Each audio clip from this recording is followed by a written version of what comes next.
A17, Ordinance 67021, adopting tax increment allocation financing for the 5/5 redevelopment project area. Moved. Is there a second? Second. Councilmember Burns moves items A15, 16, and 17, and Councilmember Reed seconds. Is there any discussion? Councilmember Kelly. Let's see. Can you talk about the source of, like, over the first 5 years? Can you give us an idea as to what will be the source of revenue?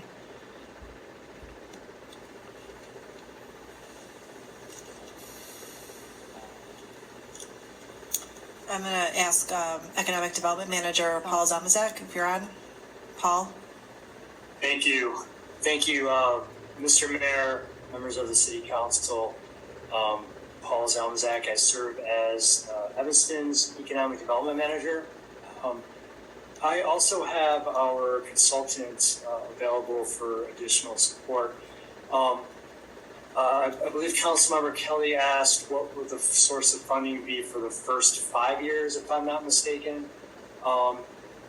It really is going to be driven by frankly, the property at 1815 Ridge.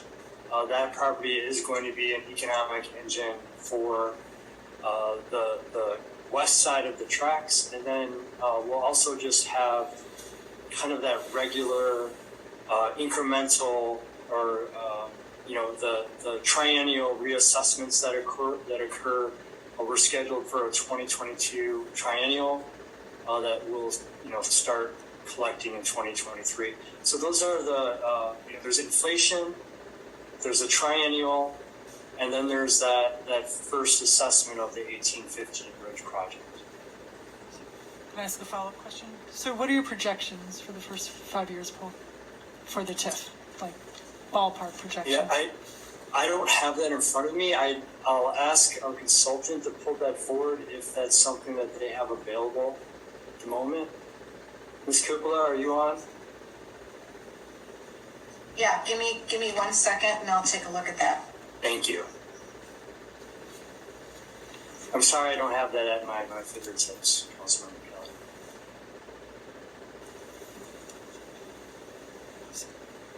I guess it's important to know what your projections are and to be able to compare that to, because as I wanted to refer to the finance and budget to see if we could actually meet, it would be about $4 million a year if we were to look at your estimated 90 million over 23 years or 89, to be able to compare what your projections are to what maybe we could do as a council if we were able to tighten our belt and budget accordingly for the 5th Ward.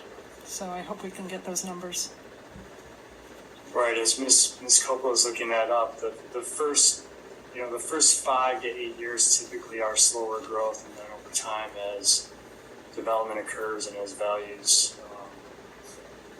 whether it's through triennial or property value increases, that's when we start to see greater increment. But I'll let Ms. Coppola respond when she's ready.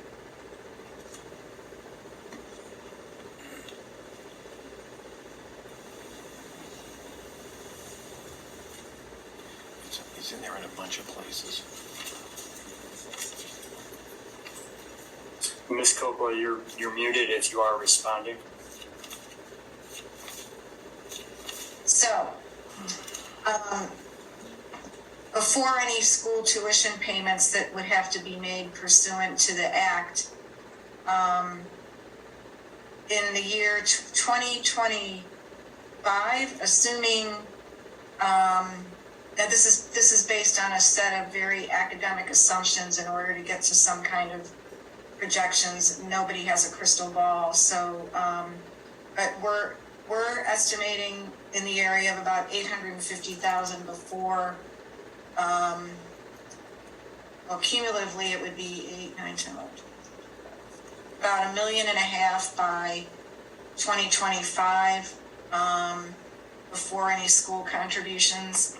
If we assume that the city would have to pay out the maximum school and library district contributions of 40% of TIF proceeds, after that there would be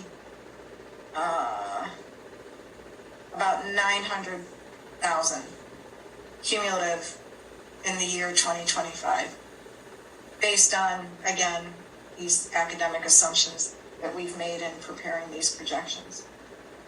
I'm sorry, so 900,000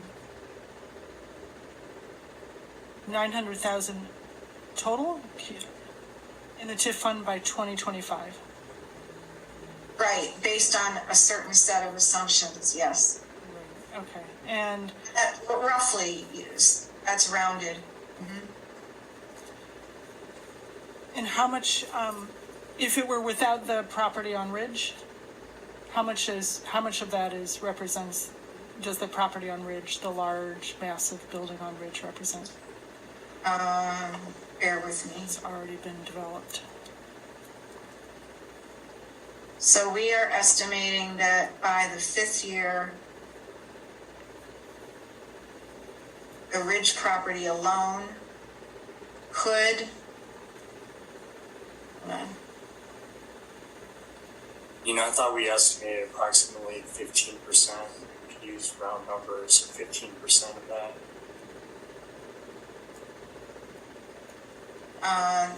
Yeah, I think it was more like 12%, Paul, but in 2025,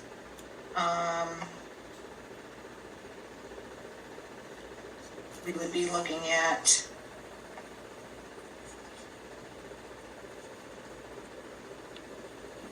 after school and library payments about 375, about 400,000 of it. Okay, so 400,000 of that by 2025 is coming from the building on Ridge. And how about the Civic Center? How and when does that figure into your let's projections? let's just estimate that has potential of being something like 8%.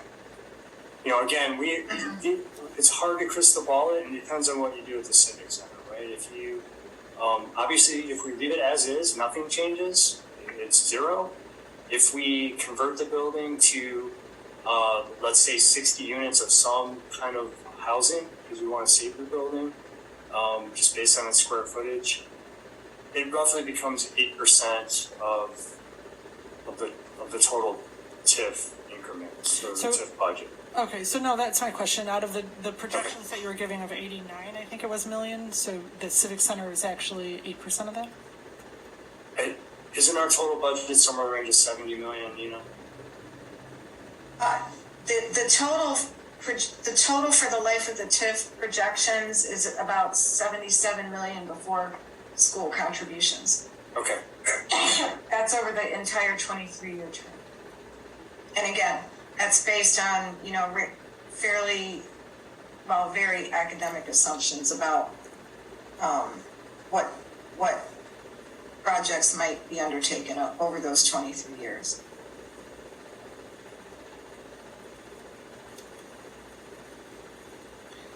And can you talk a little bit about bonding and how you're foreseeing issuing bonds in upcoming years for the TIF? You know, I'll take it from here. Thank you. Councilmember Kelly, there's no prediction of how we'll bond for using the TIF at this time, because we haven't defined a set of infrastructure projects that would drive that. I think that's kind of the next, as we implement, if the TIF is approved this evening and we implement the advisory committee, that particular group will go through a set of plans and figure out, along with Laura Biggs, and how the CIP ties into this, and then you plan it that way. But there isn't we're not planning to bond today because we don't have a specific project lined up for bond. Thank you.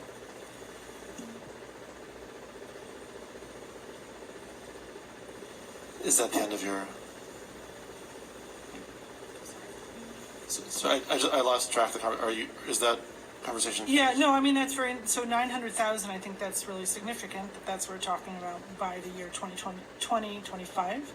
I think by then, we could certainly budget that in, and we could certainly then, by then, budget in a larger amount to create a Fifth Ward fund in our budget. And if we're genuinely committed to the Fifth Ward and to the causes that we say we are, then that's what we should do. Not a TIF, not with the bad history it has, the controversy around it, the historically negative impact on communities that nobody can deny. So thank you very much, that's helpful.